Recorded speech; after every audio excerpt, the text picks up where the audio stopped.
Halo seluruh pemirsa Yaski TV, Shalom, nama saya Tina Samara. Kita masuk di dalam sesi pergumulan perempuan. Program ini untuk menjangkau seluruh perempuan Indonesia yang sedang bergumul karena kita paham sekali pernak-pernik perempuan itu di dalam kehidupannya sangat banyak sekali. Anda tidak sendiri, kami bersama Anda. Sesi kali ini kita akan menghadirkan narasumber yang luar biasa, perempuan yang terus, berjuang di dalam kehidupan dia yaitu Melinda Suja, sudah ada di studio kami. Melinda, mengalami pergumulan penyintas kanker payudara dan menarik sekali kita akan mendengarkan kesaksian dari Melinda. Mari kita sapa narasumber kita, Melinda yang sudah hadir di studio Yaski TV. Gimana Melinda Halo kabarnya? Tina, terima kasih banyak atas kesempatannya. Terima kasih buat Yaski TV dan saya ucapkan halo juga buat pemirsa Yaski TV. Kabar Mhm. saya baik dan sehat, puji Tuhan Tina. Puji Tuhan ya, luar Yes, biasa yes, kelihatan yes. cerah ceria nih ya, sehat banget nih justru Amin, ya. Orang nggak akan amin. percaya nih kalau dulunya pernah Really? bergumul gitu ya, urusan Oh, sakit gitu. Oke, oke, Melinda skip, mungkin skip. bisa ceritakan Yes. sedikit kepada pemirsa ya, kira-kira Mm-mm, kegiatan Merisa, itu apa ya, kemudian, mm-mm. pekerjaannya dan mungkin, pergumulannya dari sebelum dan sesudahnya. Silakan. Oke, oke. Saya itu sebelum kena cancer, saya adalah seorang HR profesional. Mhm. Dan pengalaman saya mungkin lebih dari 17 tahun ya. Saya bekerja Mhm. di headhunting consulting firm, terus di rumah sakit, terus terakhir kali saya kerja di manufaktur. Ah, Nah, pada oke. tahun 2020 saya terdiagnosa cancer, saya mengundurkan diri, saya fokus pada pemulihan kesehatan, dan setelah pengobatan selesai, saya, memutuskan untuk menjadi konsultan HR, kerjanya di rumah gitu. Jadi Oke. sekarang lebih kayak independent HR consultant, gitu Oke. sih, Dina. Jadi pada saat didiagnosis sakit itu di 2020 pas lagi Yes. COVID-COVID-nya dong ya? Yes, betul Waduh, sekali. iya Musim yang sangat berat karena iya COVID aja udah berat ya, iya betul, ditambah dengan cancer, jadi iya. it's like Saya ingat double banget tuh blessing. pada saat itu COVID itu semua orang akhirnya, berasa bahwa hidup itu, mahal sekali harganya ya kayak Iya, dan gitu. semua orang mulai punya, health awareness lebih Iya tinggi iya gitu ya, dan iya, ya, waktu itu jalanin pengobatannya di rumah sakit juga berat ya, Tina, karena mhm. COVID itu kan protokolnya ketat sekali ya karena COVID ya. Jadi saya tuh mau jalanin pengobatan dari operasi, kemoterapi, radiasi tuh full of mask. Saya tuh sampai beli, masker yang KN95 yang biasa dipakai dokter-dokter kan, Oh karena yang tebel banget itu ya? yes, Ya ya yes, ya, yes. must Jadi be itu so tough ya. sangat-sangat, berat ya untuk pergi ke rumah sakit. Siapa sih orang yang mau ke rumah sakit untuk Bener, COVID gitu iya kan? iya. Tapi kan in my case saya nggak punya pilihan, jadi ya saya harus datang rumah sakit dengan segala persiapan gitu kan. Makanan juga bawa dari rumah, minum bawa dari rumah gitu kan. Make Mmm, sure, eee, pulang pergi juga dengan kendaraan sendiri gitu kan, kan serem ya kalau misalnya mau naik oh, kendaraan umum atau Grab dan mhm sebagainya gitu. mhm Jadi mhm. itu pengaruh sekali sih. Ada Oke. musim-musim saya ingat banget waktu Delta, musim Delta, itu rumah sakit sepi sekali gitu. Mmm, Dan dokter saya pun kena COVID gitu. I Tapi saya see, tetap datang oke. untuk kemoterapi dan bersyukur, saya bisa menyelesaikan pengobatan kemoterapi 8 kali itu tepat waktu ya, di 8 musim COVID kali ya, itu, gitu. oke. Nah tadi, mundur sedikit nih ya, aku menarik Yes, sekali berarti yes. sebenarnya sebelum didiagnosis sakit Mel, berarti kau bekerja dulu ya di Mhm, kantoran, kemudian mhm, setelah didiagnosis, sakit, mhm. memutuskan juga untuk berubah haluan, jadi entrepreneur lah atau punya perusahaan sendiri. Iya, Itu kan iya. juga pergumulan bagaimana jadi mental karyawan ya, karena aku juga pernah berasa tuh ya, bagaimana kita punya mental karyawan itu kan adalah ya kita kerja gajian tiap bulan gitu, kemudian switching into, Mmm, bisnis sendiri. Itu suatu mmm, pergumulan juga, mhm. tetapi saya rasa itu juga, turning point bagaimana Anda juga bergumul dari sakit penyakit dan juga berganti haluan di dalam mencari Yes, pekerjaan itu exactly. sendiri ya. Boleh diceritakan lebih lanjut itu apa sih titiknya Oke, kenapa nggak mau jadi karyawan aja kan toh biasanya kan kalau sakit dibayarin juga gitu kan iya, insurance-nya. iya, Heeh. itu adalah sakit menghadapi cancer, battling with cancer itu is one season gitu ya. Mmm, Dan setelah selesai the life after cancer itu is another season gitu. Yang mmm. menurut aku itu juga nggak kalah tough-nya. Itu is Ah, also a tough season gitu. Kenapa saya memutuskan menjadi entrepreneur? Sebenarnya nggak ada di kepala saya menjadi entrepreneur tuh nggak ada sih. Saya sebenarnya oke. waktu udah selesai pengobatan, dan dokter saya mengatakan sekarang kamu bisa hidup normal, kamu bisa kembali bekerja gitu ya. Saya pikir, oh oke, I would like to go back to the corporate life gitu. Dan kenyataannya waktu saya mulai melamar-lamar gitu, ternyata tidak ada yang menerima saya, Tina, gitu. Itu Mmm, satu musim yang sangat sulit gitu ya. Tapi di satu sisi ya saya mengerti gitu, karena kan oke. iya, kalau misalnya kita punya pilihan kandidat antara yang kesehatannya prima sama yang penyintas kanker, ya mungkin akan dipilih yang kesehatannya prima. Buat saya itu sesuatu yang wajar lah. Saya juga seorang recruiter gitu. Jadi Iya. ya udahlah saya menerima kenyataannya gitu. At that Oh, time, semua teman saya yang pernah kerja bareng sama saya dari company yang pernah saya kerja, hmm, itu tuh mereka itu kasih saya opportunity, job opportunity gitu ya. Kan mereka mmm. udah pada kerja di Bantuin mana gitu gitu kan ya. kan, Iya, Mel ini nih bantuin. ada posisi "Mel, nih, ada posisi," gitu. iya, Mel ayo kerja di kantor gua aja, Mel kerja di kantor gua aja, ayo ngelamar, ayo lu lu interview deh sama sama Mmm, the boss and so on gitu ya. mhm. Oh oke, saya jalanin itu semua gitu. But unfortunately hasilnya itu zero gitu. Itu musim yang sangat menyedihkan sih, Tina.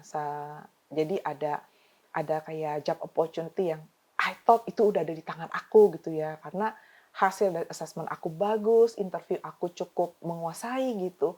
But unfortunately hasilnya adalah tidak diterima karena dianggap Melinda itu dikhawatirkan tidak sanggup cope with the stress in corporate life Oke, gitu, terus gitu nanti ya. takutnya biasanya tuh aku juga HR nih soalnya, entar nggak Yes, produktif, nanti yes, nanti sakit-sakitan dikit-dikit lagi, sakit, dikit-dikit ke gitu. dokter gitu kan. Terus ya Ah, oke ya, aku understand dan bahkan aku melewati satu dari sekian banyak interview, aku ada satu interview, sama orang Singapore. Itu tuh karena waktu itu kan aku baru selesai pengobatan, jadi rambut aku baru tumbuh sedikit ya. Kan waktu aku mmm, kemoterapi aku botak ya. Jadi gini-gini aku pernah ganteng, Tina. iya, itu nanti aku mau tanya juga tuh, Oh ya? gimana rasanya kalau perempuan gitu yang ada Yes, rambut, how yes. your confidence level kan Mhm. itu. Oke, yang ini dulu Terus deh. terus jadi karena rambutnya baru tumbuh sedikit kan, jadi Heeh, aku kemana mana pakai topi dong, termasuk untuk oke. interview. Terus dia bertanya, "Kenapa pakai topi ya?" Terus aku mau nggak mau kan aku cerita dong bahwa, "Oh aku baru just finish the Iya, chemotherapy iya. gitu, baru selesai treatment." "Oh kenapa?" "Oh saya cancer bla bla bla bla bla." Terus dia memandang aku tuh dengan muka yang sangat-sangat antara bingung, iba, atau gimana gitu ya. Heeh. Dia bilang, "Bukannya kalau cancer itu baru sembuh setelah 5 tahun ya?" Gitu. "Kok sekarang kamu udah melamar kerja?" Intinya gitu ya. Terus saya bilang, "But my oncologist said that Iya. aku bisa kerja gitu, nggak masalah," Oh, gitu ya. oke.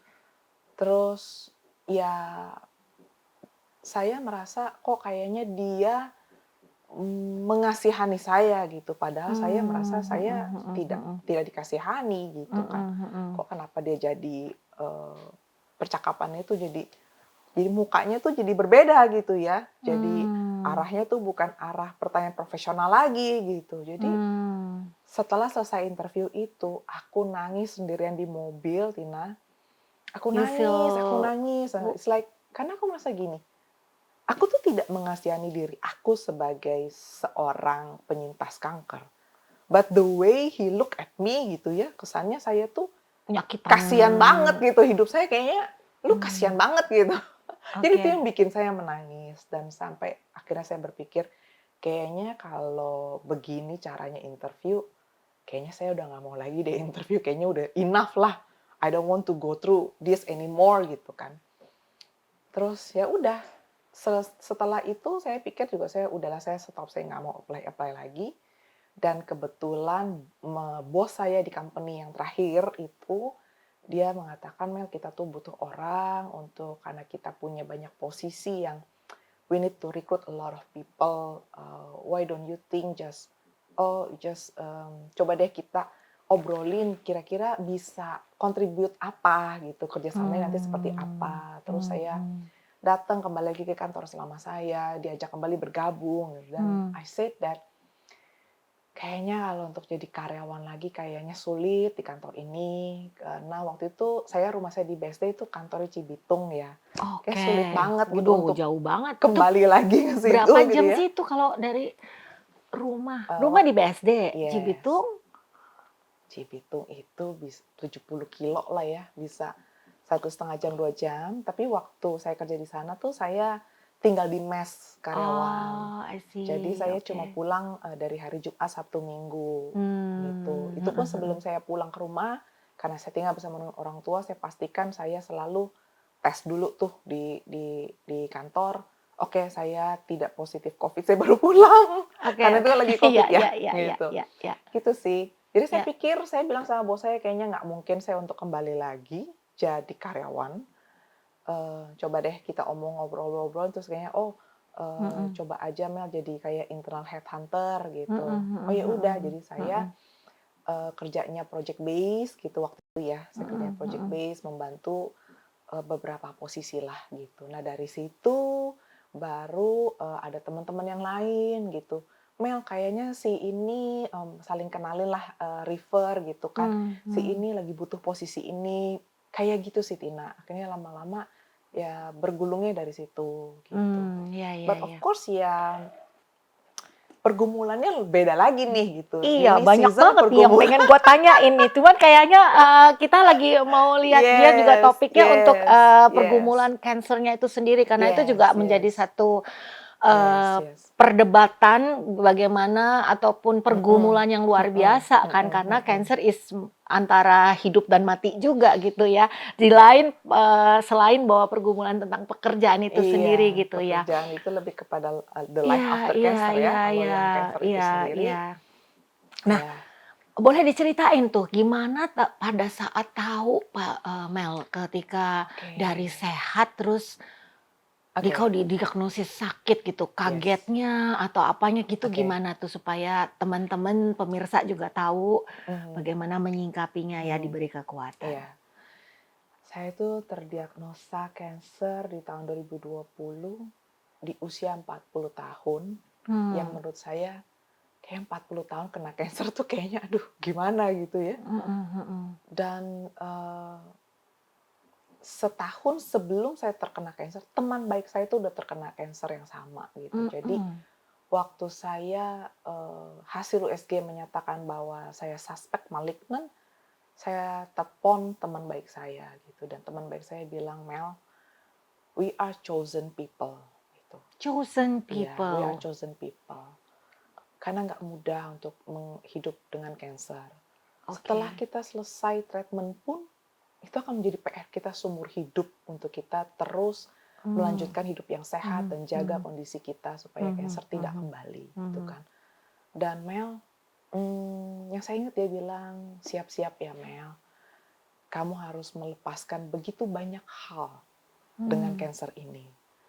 Waktu itu saya mikir, saya nggak ngerti apa yang dia mhm. maksud melepaskan Iya, banyak hal heeh. gitu.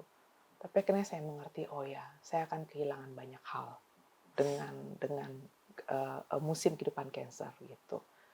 Jadi itu pertama saya telepon teman baik saya. Waktu dia bilang Mhm. kita nih chosen, saya merasa I think kayaknya Tuhan nggak iseng ya gitu ya. Iya, Maksudnya saya berpikir ya, eh, saya harus punya respons yang tepat dengan badai ini gitu ya. oke. Saya berpikir bahwa oke, in life gitu any kind of badai bisa datang gitu kan.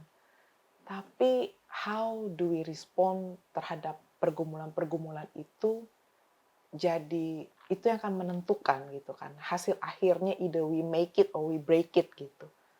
Jadi saya sangat-sangat, menjaga cara saya berpikir sih Tina. Mmm, Buat saya penting banget untuk choosing the right thought, choosing the right response gitu. Boleh stop di situ dulu nggak, Mel? Yes, yes. Menarik waktu istilah chosen people, artinya, pemirsa memahami itu sebagai bahwa orang pilihan kan. Eee, itu menarik buat saya sih Iya, istilah iya, chosen iya. people, karena orang kalau sakit, reaksinya ada 2, nggak pernah ada yang langsung bersyukur kepada Tuhan bahwa gue chosen people, yang terpilih untuk sakit kanker gitu. Apa yang membuat Anda menerima statement itu juga yang Anda Yes, aminin gitu yes, kan, yes, karena yes. Bisa saja reaksinya marah Mmm, dong sama Tuhan gitu yes, betul, kan, itu betul gitu. sekali. Karena saya berpikir gini, Tuhan kan nggak pernah jahat ya, gitu. Mmm, Semua rancangan Tuhan itu baik dan, di Yeremia 29:11 bilang bahwa rancangan Tuhan itu nggak pernah harm us gitu kan, nggak mmm, pernah bikin kita dalam posisi bahaya gitu. Rancangan Tuhan pasti baik untuk kebaikan, penuh dengan damai sejahtera. mmm, Jadi kalau sampai Tuhan mengizinkan kanker ini terjadi, saya percaya bahwa Tuhan tahulah kekuatan saya. mmm, Tuhan pasti mampukan saya lewatin musim ini. Tuhan pasti menyertai saya. mmm, Tuhan pasti kasih saya jalan keluar sesuai dengan janjinya. Dan saya percaya Tuhan setia gitu. mmm, Dan saya percaya bahwa Tuhan berlaku di dalam setiap musim kehidupan gitu. Nggak mmm. cuma musim kehidupan yang enak, musim kehidupan yang nggak enak juga kan Tuhan ada Tapi kan sakit gitu. banget kan itu, Mel, maksudnya Yes, no yes, harm yes. but ya secara fisik kita ngomongin dunia dunia Yes, dulu yes, ya, itu itu betul. Itu adalah suatu kenyataan heeh, bahwa ini, suatu hal yang nggak enak buat mhm, dijalanin, gitu, suatu yang tidak nyaman sama sekali untuk dijalanin. Tapi saya berpikir bahwa Tuhan kan juga nggak menginginkan saya sakit kanker gitu. Saya mhm, percaya bahwa, ini juga bukan keinginan Tuhan dan Tuhan juga menangis bersama dengan saya gitu. mmm, Tuhan tidak menginginkan saya kanker, tapi Tuhan mengizinkan. Tapi mmm, ya saya berpikir kalau Tuhan mengizinkan, itu berarti Tuhan punya rencana gitu kan. mmm, Dan apa yang Dia izinkan itu Tuhan sanggup kok untuk mengubah yang jelek, yang buruk untuk menjadi suatu kebaikan. Karena saya kebaikan yang percaya luar iya, biasa karena ya, God is working in all things gitu kan. Tuhan bekerja dalam segala sesuatu untuk mendatangkan kebaikan bagi orang-orang yang, hidupnya sesuai dengan panggilannya kan gitu. mhm, Jadi I think selama saya hidup dalam panggilan Tuhan, mhm. saya hidup berkenan pada Tuhan, ya saya percaya ayat itu berlaku untuk saya Mmm. gitu. Pada saat, pergumulan itu ya Mel, eee, kau bergumul sendiri bahwa oke, percaya bahwa Tuhan itu memberi kekuatan tuh sendiri bergumul Iya, nggak iya, dengan Tuhan atau you have, support system yang sure. bilang, Mel, Tuhan itu baik padahal lu sendiri masih masih galau nih, ini beneran gua dikasih kekuatan atau Ya, ini ya, gitu? of course Tina is a journey ya. Iya, Saya iya, sampai pada kesimpulan iya, bahwa saya percaya Tuhan itu iya, tidak jahat, itu kan juga saya udah melewati betul. berember-ember air mata ya, Nah, gitu ya. itu perlu tuh air mata yang seperti apa, karena saya yakin Ya, saya itu, yang pertama saya kaget banget gitu ya, kaget mmm, kayak setengah percaya, kayak hidup setengah mimpi ya. Loh kok bisa kanker ya? hmm, Kanker apa sih? Gitu ya. Dan waktu dokter jelasin, "Oh ini loh kanker payudara, begini begini begini." Saya setengah bengong gitu waktu dia jelasin. I just couldn't believe saya ada di sini, lagi berkonsultasi dengan dokter bedah onkologi, dan dijelaskan tentang cancer cells. Saya banyak bengongnya gitu, kayak, "Oh my God, kayak setengah mimpi. Kok bisa terjadi?" Gitu ya. istilah-istilahnya juga baru semua kan yang Iya, mungkin harus dianalisa iya, lagi gitu. iya. Itu Oke, juga terus terang memang kaget, lebih kepada kaget, menyakitkan, kayak kok bisa terjadi gitu ya. mmm, Cuman yang saya, putuskan adalah saya tidak mau membuang banyak energi untuk bertanya why me gitu. ah, Karena menurut saya gini, oke, this is cancer, oke, saya nggak punya pilihan, deal with it, gitu kan. Dan let's move on. Saya memilih untuk menggunakan energi saya daripada saya menggunakan energi untuk bertanya why. Saya buang energi. yang saya juga nggak tahu mungkin jawabannya apa, Mhm. udah deh ini saya parkir dulu gitu ya. Saya lebih baik saya menggunakan energi untuk saya move on ke Lihat ke depan. depan gitu Ya, ya? Mmm. oke Dok, saya mesti treatment-nya apa? Oke Dok, saya mesti lakukan apa? Apa konsekuensi-konsekuensi, dari treatment-treatment saya ke depan? Kira-kira hasil yang di-expect itu seperti apa? Itu kan juga memerlukan energi gitu ya, untuk bisa menghadapi pengobatan-pengobatan, especially kemoterapi gitu kan. Mmm. Jadi, ya saya pikir, I just would like to allocate my energy in the right place aja gitu. Mmm. Saya nggak mau menghabiskan energi dan bersedih lama-lama untuk, menerima kenyataan saya cancer gitu. Mmm. Of course sedih itu wajar, terpukul itu sangat-sangat wajar, tapi saya tidak mengizinkan itu berlama-lama gitu. Berapa lama waktu itu? Eee, Mungkin ada, saya kebetulan itu dari operasi ke kemoterapi itu ada jarak sekitar 2 bulan ya, 2 karena bulan. sambil menunggu hasil patologi anatomi, hasil IHK gitu ya. Mhm. Jadi saya ada waktu untuk, apa ya, mencerna gitu ya, mulai mencerna satu-satu ini apa sih sebenarnya yang Iya terjadi iya. gitu ya, Dengan gitu. Dan waktu, hasil IHK keluar dan dokter menyatakan kamu harus kemoterapi 8 kali, di situ saya nangis 3 hari 3 malam. Saya sangat terpukul waktu dinyatakan harus kemoterapi. Waktu kemarin pertama kali terdiagnosa dan, operasi, saya masih masih senang-senang aja itu, karena saya mmm, berpikir, "This is it, that's it, udah selesai," gitu operasi ya, diangkat kelar gitu? kelar gitu. Oke. Oke, dan saya pikir, "Oke, saya bisa kembali lagi melanjutkan kehidupan saya," gitu. Heeh. Tapi ketika dokter menyatakan harus kemoterapi, karena kemoterapi 8 kali itu 5 bulan, ya kan, Mmm. ditambah lagi dengan radiasi 1,5 bulan. Jadi, oh my God, gitu ya, akan ada perjalanan yang panjang gitu. Ini saya harus Mmm. melewati maraton. Dan saya harus harus punya stamina yang cukup untuk bisa finish di maraton saya ini. Itu yang saya Mmm. pikir gitu. Mhm. Jadi, ya saya, of course saya ada, ya itu nangis 3 hari 3 malam. Saya sangat terpukul. Karena saya ngebayangin, waduh saya mesti botak nih. Waduh, apalagi nih saya nggak bisa kerja, saya nggak apa-apa. Belum lagi nanti saya harus kemoterapi itu gimana ya? Badan saya kuat nggak ya? Ini lagi Mmm. musim Covid lagi. Oke. Wah, jadi udah segala macam campur aduk lah ya gitu cara Oh. berpikirnya. Mel saat itu waktu, decide sakit kan, berhenti dulu kerja kan? Atau Iya pas begitu saya saat setelah selesai operasi, oke. jadi saya terdiagnosa itu di meja operasi kan. Jadi waktu jaringan itu diambil, dan dinyatakan, Mmm. ganas gitu kan, setelah operasi itu baru Mhm. ketahuan. Setelah dinyatakan oke ganas, oke saya pikir kayaknya tidak memungkinkan saya melanjutkan kerja di Cibitung, jadi saya resign Stop, oke. gitu. Ada pergumulan secara finansial juga nggak karena dengan kemoterapi itu karena kan Oke, puji berhenti? Tuhannya saya dari muda itu punya asuransi, Tina. Oh, Itu sangat menyelamatkan kehidupan saya. oke Saya punya oke. asuransi pribadi yang tidak tergantung sama asuransi kantor gitu ya. Oke, that helps a lot juga ya. Nggak semua orang Yes, loh punya percaya dengan iya, urusan asuransi-asuransi itu loh ya. iya. Saya Oke. sejak dari muda pertama kali punya gaji saya udah beli asuransi kesehatan. Karena saya ngerti Mmm. itu penting banget gitu ya, karena yang namanya resiko kita tidak akan pernah tahu. Saya bukan agen asuransi ya, tapi saya menyaksikan bagaimana asuransi kesehatan ini yang kita bayarin setiap bulan, yang kayak yang kata orang, "Ah, ngapain gue bayar, gue nggak pernah pakai." Ya memang Mhm, asuransi adalah produk yang kita beli untuk dan berharap tidak pernah dipakai kan gitu ya. iya, Dan ternyata asuransi itu benar-benar sangat menyelamatkan hidup saya. oke oke oke. Sehingga saya minimal ya, dari sisi biaya pengobatan, saya udah nggak perlu khawatir.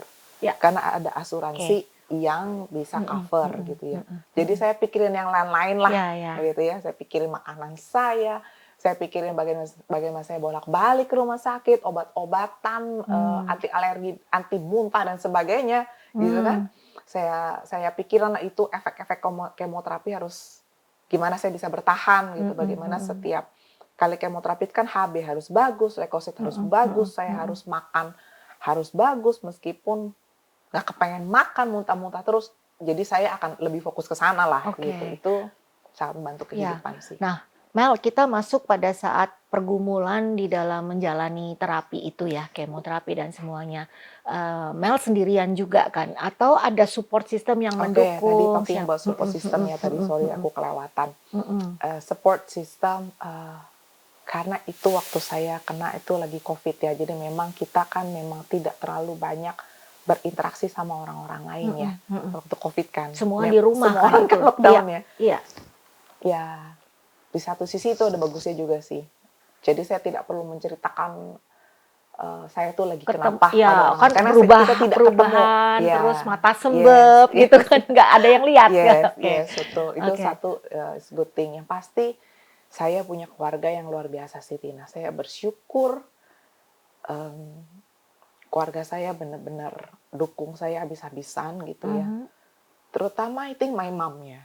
Mmm. Seorang ibu, saya bisa rasain kayaknya dia lebih sulit daripada saya gitu. Bagaimana sih Mmm. seorang ibu menerima kenyataan anaknya kanker itu pasti lebih berat Lebih ya. sakit juga, ikut sakit. Jadi, saya berusaha untuk nggak bikin dia khawatir lah gitu ya, Mmm. dan the good thing keluarga saya tuh memperlakukan saya bukan seperti orang sakit gitu. Mmm. Perlakukan saya seperti ya normal aja, biasa gitu. Mhm mhm. Makan normal, kita, mereka ngumpul normal gitu. Jadi, saya tidak diperlakukan seperti orang sakit gitu. Mmm. Mmm, I think my mom is my hero gitu ya, dia yang masakin masakan buat saya, dia yang selalu bikin saya jus buah segala macam gitu kan. Terus adalah kakak ipar saya yang selalu, bolak-balik nemenin saya kemo dari operasi, kemoterapi, itu dia selalu temenin saya gitu, Mmm, itu kakak mmm. ipar saya. Terus ya kakak saya juga, dukung saya banget gitu kan, ya pinjemin mobilnya, pinjemin supirnya gitu ya. Mmm. Terus ya adik saya, adik ipar saya, keponakan-keponakan saya gitu ya, Mmm, mmm. itu sangat dukung saya banget sih Mhm gitu. mhm mhm. Ya ada masa-masa di mana kayak keponakan saya yang kedua itu cewek, dia bilang, waktu saya kayak ambil contoh misalnya waktu pertama kali saya botak gitu ya Tina, saya pikir, wah mereka mungkin takut gitu ya melihat saya gitu kan. Mmm. Tapi ponakan saya yang kedua bilang, "You look good," gitu, dia bilang, "You look good, it's okay. Kamu nggak takut?" "Enggak, it's okay," gitu. Jadi itu yang bikin saya juga feel, supported gitu ya, feel loved gitu. Ah hah ah. Banyak sih kalau ngomongin supporting system yang pasti itu keluarga saya. Terus, teman sekolah saya, teman-teman sekolah SMA saya. Jadi kayak aku punya geng SMA lah ya gitu kan. Mmm. Kita walaupun cuma di grup WA aja gitu ya, tapi aku selalu update tentang keadaan aku dan sebagainya. Dan mereka selalu bertanya, Mmm. "Mel, jadwal kemoterapi lu kapan-kapan?" Bahkan, mereka lebih hafal jadwal kemoterapi saya selanjutnya dibandingin saya gitu. Seriously? Yes, yes, Oke. segitu mereka care-nya. Padahal teman-teman saya tuh ada yang banyak yang di luar negeri gitu, but they really Oh. care about me gitu. Small group yang teman deket gitu ya, Ya yang di teman dekat, SMA? iya geng Oke oke SMA itu. oke. I think, they are my best supporters ya, at that season You gitu. nggak feel alone juga jadinya Yes, ya? yes, Oke. yes. Terus ya kadang-kadang once in mungkin setiap 2 bulan kita bisa Zoom meeting, kita ngobrol gitu ya. Kan waktu itu COVID kan, Iya jadi iya iya. ngobrol di situ. Terus kayak, ada satu teman yang, waktu saya mau kemoterapi, dia tahu saya nangis gitu ya, terus datanglah ke rumah saya satu paket, dia beliin saya kain untuk penutup kepala yang bagus banget, desainnya bagus banget gitu. Dan saya tahu itu juga mahal, dan dia tulis, "Mel, maksudnya meskipun harus menghadapi kemoterapi dan botak, you just keep being stylo ya," gitu ya. Mmm. Maksudnya jangan sampai, tetap being stylo lah gitu. Jadi buat saya itu juga satu satu kekuatan ya, maksudnya, ada teman-teman yang really care about me gitu. Tuhan mengirimkan orang Yes, sekitarnya Tuhan untuk mengirimkan memberikan orang-orang yang kekuatan ya? even saya nggak expect Iya mereka iya akan berbuat iya itu, iya. gitu ya. Bener nggak sih kayak kita kayak mau cari miracle-miracle gitu, tapi sebenarnya orang-orang sekitar kita Betul lah itu sekali, sebenarnya itu betul. mukjizat yang Jadi, Tuhan kasih ya. ya kadang gini Lina, kadang kalau kita, menghadapi tragedi, badai, kehidupan yang begitu kayaknya sedih banget gitu ya. Kadang tuh kita tuh nggak bisa rasain ada Tuhan gitu. Mmm, We mhm, just in our head, kita tahu Tuhan ada, tapi kita tuh nggak bisa feel ada Tuhan gitu. iya iya, Tapi Tuhan mengirimkan, saya menyebutnya the angels of life gitu ya. Tuhan mengirimkan malaikat-malaikat di hidup kita lewat orang-orang itu ya, mhm, yang tiba-tiba datang tolong kita, yang tiba-tiba perhatian sama kita gitu ya. Dari situlah kita bisa rasain kehadiran Tuhan. iya Dari situ kita bisa rasain, oh Tuhan peduli sama kita. iya, Karena kayaknya mereka nih nggak bakal ada kalau bukan karena Tuhan yang gerakin oke. gitu. Soalnya kadang-kadang kan kita bilang, "Tuhan lu ada di mana?" gitu, Ada, "Mana suara ada di Tuhan, mana-mana. mana kesembuhan?" gitu ya, tapi kita Ya, lupa bahwa Tuhan bekerja, Tuhan bekerja yes, melalui yes. oke, Tuhan iya, bekerjanya kayak gini. Satu, Tuhan kirimin orang-orang yang kita nggak expect gitu ya. mmm, Mungkin kayaknya orang itu kayaknya nggak terlalu dekat sama kita. mhm mhm, But ada orang-orang yang begitu peduli sama kita yang hampir 2 minggu sekali tuh tanya gimana kabarnya Mel, gimana kabarnya Mel gitu. Gua selalu doain lu tuh Mel gitu. mhm, Termasuk mantan bos saya gitu ya. Mantan bos saya udah nggak kerja di situ mungkin udah I don't know udah 5 tahun atau 6 tahun yang lalu gitu. Tapi dan saya udah jarang berkomunikasi gitu, tapi dia tahu saya sakit. Dia constantly bertanya sama saya, ini bos saya suami istri, constantly bertanya gimana Mel keadaannya Mel bla bla bla bla bla. Itu kan bos saya kalau bukan Tuhan kayaknya nggak mungkin gitu iya kan. iya iya, Terus kayak apa ya, tiba-tiba kayak misalnya teman udah lama banget gitu, kontak juga, tiba-tiba kontak, ya, nanyain kabar, ngajakin saya Zoom meeting, "Lu gimana keadaannya? Oke, lu sepertinya baik-baik ya." Terus bisa dia kirim uang yang cukup jumlahnya lumayan besar gitu, dia bilang, "Mel, ini buat beli buah ya." Gitu. Itu oke, jadi hal-hal yang kayak gitu yang, I know this is God gitu, iya this must be iya God iya, gitu. Kayaknya nggak mungkin heeh, yang lain gitu. Jadi iya, supporting sistemnya kayak gitu, oke. kita lihat orang-orang kayak gitu. Gimana kalau yang di gereja, Mel? Di gereja Apakah, ada juga, yes, di gereja. berasa bahwa pas gundul, botak gitu malu ke gereja atau Oh, gerejanya acceptance atau waktu itu gimana kan tuh? tidak ada Oh ya gereja nggak karena Covid onsite ya? ya, Heeh iya. heeh Jadi heeh. memang waktu itu kan masih online gitu, jadi nggak Mhm ketemu mhm siapa-siapa. mhm. Tapi kan saya punya, small group yang kita tuh punya weekly meeting di small group gitu ya, dan saya juga berbagi beban sama mereka. Mereka lihatlah perjalanan saya, karena kan setiap minggu kita ketemu ya. Mereka Mmm, kirimin saya bunga waktu saya operasi gitu ya, bunga, ada banyak beberapa bunga gitu. Jadi mhm saya merasa, mhm. oh ya, I just feel love aja gitu. Dan mereka ngikutin, perjuangan saya gitu kan. Mereka juga doain saya gitu, Iya iya. ya. Kan nggak gampang ya Mel bahwa, breast cancer itu kan, sesuatu istilahnya di dalam tubuh terutama perempuan itu kan sesuatu yang istimewa ya Yes, breast yes, dan juga yes, yes. rambut yang dikatakan sebagai mahkota perempuan Yes, gitu yes, justru nggak ada yes. gitu. Jadi kehilangan 2 ini itu yang, Yes, saya understand. rasa, merupakan hal yang istimewa di mana Mel mengatakan itu chosen people karena tidak semua orang bisa menerima itu. Tapi Ya, gimana pada saat itu penerimaannya langsung acceptance, ya udah nih Tuhan kasih kekuatan or you yes, yes, still yes. feel Oke, it bad gitu? iya, iya. Eee, saya ada momen di mana, saya tuh bergabung juga sama yayasan, penyintas kanker Mhm payudara dengan mhm Loving. mhm. Dari situ saya belajar banyak gitu ya, bahwa mungkin kanker membuat kita kehilangan rambut, kehilangan banyak hal lah ya. Mmm, In my case kehilangan rambut, kehilangan pekerjaan gitu kan. mhm Tapi, atau mungkin di kasus-kasus yang lain kayak misalnya angkat rahim dan sebagainya, mmm, mungkin kayak kehilangan anggota mhm tubuh mhm gitu kan. mhm. Tapi again bahwa kanker itu tidak bisa mengambil keberhargaan kita sebagai perempuan gitu kan. Mmm, Saya belajar itu gitu, bahwa saya tetap utuh di dalam Tuhan, saya tetap berharga di dalam Tuhan, mau cancer mau enggak, saya tetap berharga di dalam Tuhan. Itu yang I keep telling myself every day gitu ya. mmm, Saya ini ciptaan Tuhan, saya ini anak Tuhan, anak perempuan Tuhan yang berharga gitu ya. Dan saya berharga, no matter what happens, saya berharga. Dan bahkan firman Tuhan bilang, saya lebih berharga dari banyak burung pipit. Tuhan Yesus bilang gini, look, burung pipit itu berapa sih dijual orang? Murah Hmm, kan gitu. mm-mm. Dia walaupun kelihatannya tidak ada harganya, tidak ada nilainya burung pipit. Tapi tuh burung pipit tidak akan jatuh di luar sepengetahuan Bapa di sorga. Gitu. Amin, Ya kan? ya. Jadi Mhm. kalau burung aja Tuhan perhatiin, apalagi saya. Dan bahkan di situ ditulis, jangan takut, kamu lebih berharga dari banyak burung pipit. Saya pikir, iya ya, saya berharga. Jadi saya itu yang selalu saya katakan sama diri saya.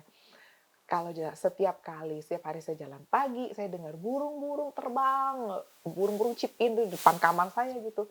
Saya senang banget. Karena itu Ya, mengingatkan saya, look, saya lebih berharga dari banyak iya, burung pipit. iya. Gitu. Itu yang, Perempuan berharga di mata iya, Tuhan at ya. the end, Hmm, ya kita harus go back to the ya, God's word sih, itu ya. Karena ya. itu yang menjadi dasar dari identitas kita. Oh, iya, Gitu. iya. Oke Melinda, luar biasa sekali ceritanya ya. Aku punya banyak banget pertanyaan yang kayaknya kalau kita cerita bisa 1 hari 1 malam nih ya. Gitu. Tapi karena, durasi, kira-kira, Mel bisa kasih tahukah ke pemirsa, bagaimana mereka juga bisa diberikan kekuatan buat, para perempuan di Indonesia yang sedang Oke, bergumul dengan sakit penyakit, apapun penyakit itu, oke. tapi saya rasa luar biasa sekali pemeliharaan Tuhan gitu Yes, ya. yes, Silakan Mel. yes. Oke, makasih. Mmm, buat pemirsa Yaski TV, khususnya perempuan yang mengalami begitu banyak pergumulan, ingatlah bahwa, kita harus menganggap pergumulan ini adalah sebagai salah satu dari musim kehidupan, gitu. Dan sama seperti musim-musim lainnya, satu musim kehidupan ini akan berlalu. Tidak ada musim kehidupan yang berlangsung selamanya. Musim akan terus berganti. Jadi ini satu musim yang akan berlalu gitu. Percaya bahwa musim gugur itu tidak kalah indah dengan musim-musim yang lain gitu. Musim gugur waktu kita harus mengalami kehilangan banyak hal, itu juga tidak kalah indah dengan musim panas gitu ya. Dan percaya bahwa Tuhan selalu menyertai di setiap musim gitu. Waktu Tuhan izinkan kita ada di padang gurun, ya nikmatilah mana daging burung puyuh, tiang awan, tiang api yang Tuhan sediakan di padang gurun. Karena semua ini tidak ada di tanah Kanaan, gitu ya. Jadi waktu Tuhan izinkan kita di padang gurun, kita nikmati berkat, mujizat yang ada di musim itu. Gitu. Jangan kita mengutuki musim, saya ada di padang gurun, saya nggak mau di padang gurun, saya mau cepet-cepet ke Kanaan gitu. Tapi kita harus ingat bahwa setiap musim punya keindahannya masing-masing, punya berkatnya masing-masing, punya mujizatnya masing-masing. Yes, ini musim yang berat, punya kesulitannya masing-masing. Yes, tapi dia juga punya mujizatnya masing-masing gitu. Another thing yang saya ingat adalah salah satu mantan bos saya waktu saya bergumul dengan cancer mengirimkan saya teks yang dia bilang gini, Mel, you may have cancer, but convince yourself that the cancer may never have you because you belong to Jesus. Amin. Itu yang bikin saya nangis setelah baca teks itu. Jadi I think pesan yang sama akan saya sampaikan kepada pemirsa Yaski TV bahwa kita nih selamanya milik Tuhan gitu ya. Biar hanya Tuhan yang berdaulat atas hidup kita. Baik pemirsa, Yaski TV, demikian sesi kami, kesaksian dari Melinda Suja yang luar biasa. Kami mengalami sekali dan saya juga secara pribadi mengalami hadirat Tuhan dan makin meyakini bahwa Tuhan selalu memelihara kita di setiap season kehidupan, baik itu jatuh dan bangunnya, Tuhan selalu menyertai kita. Dan saya mengajak kepada seluruh perempuan-perempuan pemirsa Yaski TV di seluruh Indonesia yang ingin memberikan kesaksian agar dapat menjadi berkat juga buat perempuan-perempuan lain yang sedang bergumul, silakan menghubungi Yaski TV. kami perempuan biasa mengalami hal tidak biasa untuk menjadi luar biasa. Demikian ya Amin. Mel ya. Yes, yes, Pasti yes. Anda juga menjadi hal yang menjadi orang yang luar Amin. biasa dan iman kepada Tuhan juga lebih Yes, kokoh lagi ya bahwa yes. kita tahu Tuhan tidak akan meninggalkan kita Amin. di dalam Amin. kehidupan kita. Yes. Terima kasih dan shalom buat seluruh pemirsa Yaski TV. God bless you.